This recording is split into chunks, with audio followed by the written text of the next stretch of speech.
이사야 49장에서 54장은 두 번째에서 네 번째 여호와의 종의 노래에 관해 예언하고 있습니다. 오늘 이 가운데 51장을 읽었습니다. 51장은 크게 세 문단으로 나눌 수가 있습니다.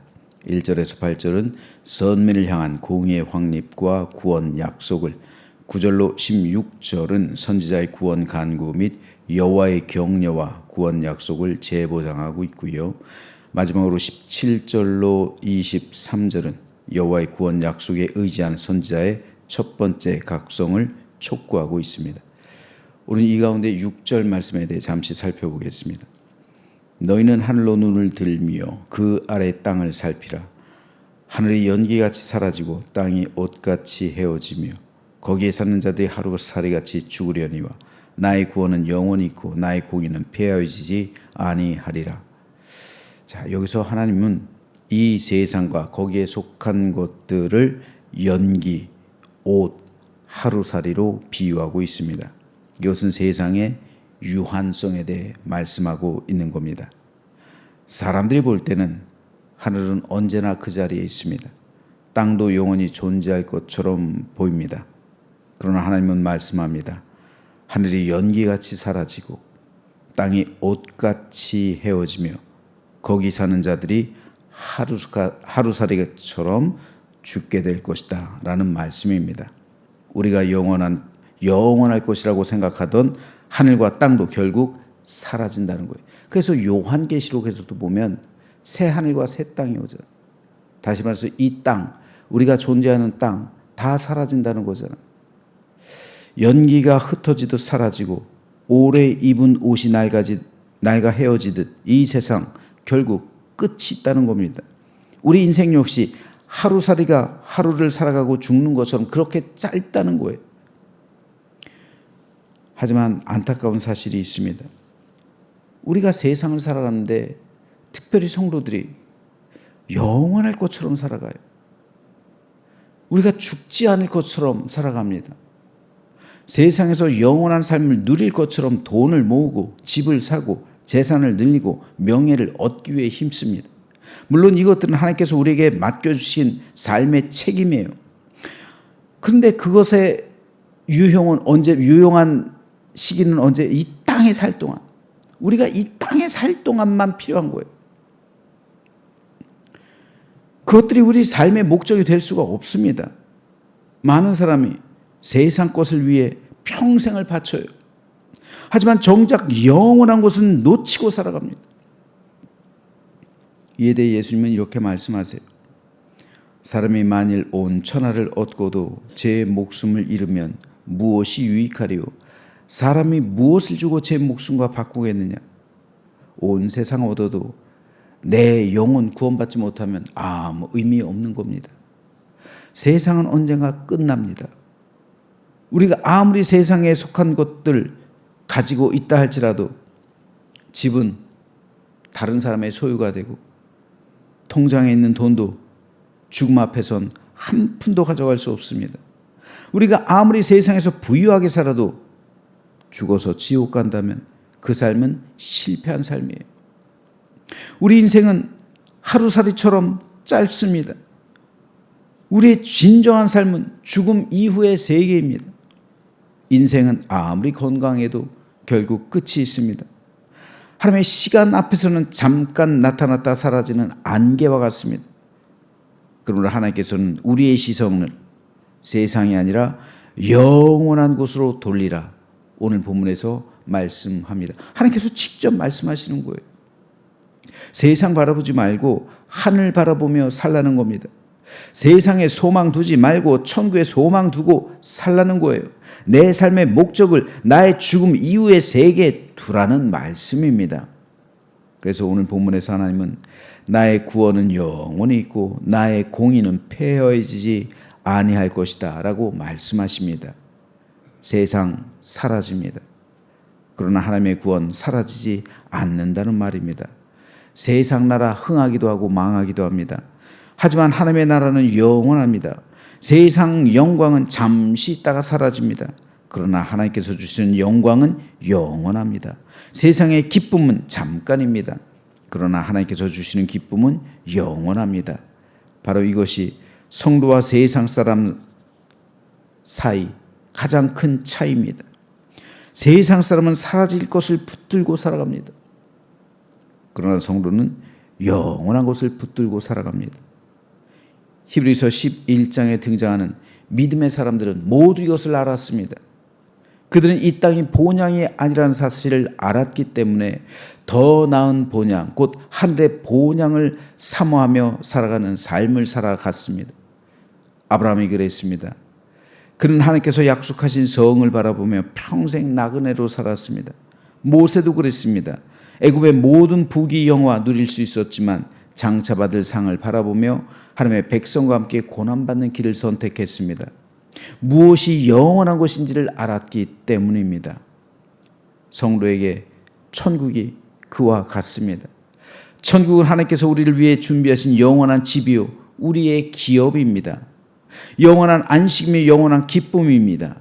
영원한 보상이자 영원한 소망입니다. 따라서 성도는 세상에서 고난을 당해도 낙심하지 말아야 합니다. 사업이 어려워져도, 건강이 약해져도, 인간관계에 어려움이 있어도 우린 절망하지 않아야 합니다. 여러분, 진짜 절망은 천국에 들어가지 못하는 겁니다. 이게 진짜 절망이에요. 진짜 절망은 천국에 들어가지 못하는 거예요. 세상이 전부가 아닙니다. 그런데 마귀는 이걸 속여요. 그래서 마귀는 속이는 자라고 주님께서 직접 말씀하시잖아요. 마귀는 절대로 다음 세상을 말하지 않아요. 죽음 이후의 세상을 말하지 않아요. 죽는 것과 함께 우리 영도 소멸되는 거지. 이게 속이는 거예요. 그렇지 않습니다. 네 영혼이 가야 될 곳이 있다. 이게 성경 말씀이잖아요. 죽은 이후에 네 영혼은 어디로 갈 거야? 하나님의 심판대 앞에 서게 될 것인데, 하나님의 심판대 앞에서 하나님의 의로운 하나님의 아들, 딸, 하나님의 자녀로 인정받은 구원받은 예수 그리스도의 백성들은 천국에 가는 것이고, 그렇지 않은 사람은 지옥에 가는 것. 이것이 성경의 직선적인 역사관이잖아요. 성경의 진리의 말씀이잖아요. 성경을 간단하게 요약하면 그거잖아요. 우리가 그럼 어떻게 하나님 나라의 하나님의 심판대 앞에서 온전하게 서게 될 것인가? 우리의 죄를 대속하신 예수 그리스도의 십자가 보혈, 그거밖에 없잖아요. 그게 예수 그리스도를 통한 구원이잖아요. 세상이 전부가 아닙니다. 죽음 이후 모든 사람은 하나님의 심판대 앞에 설 것입니다. 이에 대해 바울은 이렇게 고백합니다. 만일 그리스도 안에서 우리가 바라는 것이 다만 이 세상의 삶뿐이면 모든 사람 가운데 우리가 더욱 불쌍한 자이다. 그렇죠. 바울은 예수 그리스도를 통한 구원의 은총을 전하며 살았잖아요. 근데 죽었는데 천국과 지옥이 없어요. 그럼 내가 가장 불쌍한 사람이라는 거예요. 왜요? 아니, 이 세상 즐기지도 못하고 살았잖아요. 굶주림, 헐벗음, 추위, 고난, 핍박, 매맞음, 죽음의 위협. 뭐 때문에 바울이 그렇게 살았습니까? 천국의 소망 때문에 그렇게 살아간 거잖아요. 근데 죽었는데 천국도 없고 지옥도 없어요. 그럼 우리가 가장 세상에서라도 그냥 즐겁게 살 걸, 그런 거잖아요. 그런데 만일 천국과 지옥이 있어요. 그래서 영원한 천국으로 들어가요. 믿지 않는 사람은 영원한 지옥입니다. 그러면 우리는 산 증인이죠.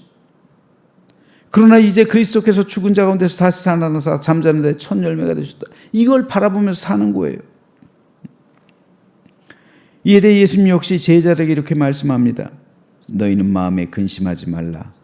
하나님을 믿으니 또 나를 믿으라. 내 아버지 집에 거할 곳이 많도다. 그렇지 않으면 너에게 일렀으리라. 내가 너희를 위하여 거처를 예비하러 가노니 가서 너희를 위하여 거처를 예비하면 내가 다시 와서 너희를 내게로 영접하여 나 있는 곳에 너희도 있게 하리라. 지금 예수님께서는 우리를 위해 집을 예비하고 있다고, 신랑 되신 예수께서 신부된 나를 위해 하늘나라에 영원한 혼인잔치에 참여하기 위해서 나를 위해 집을 예비하고 계시다고요.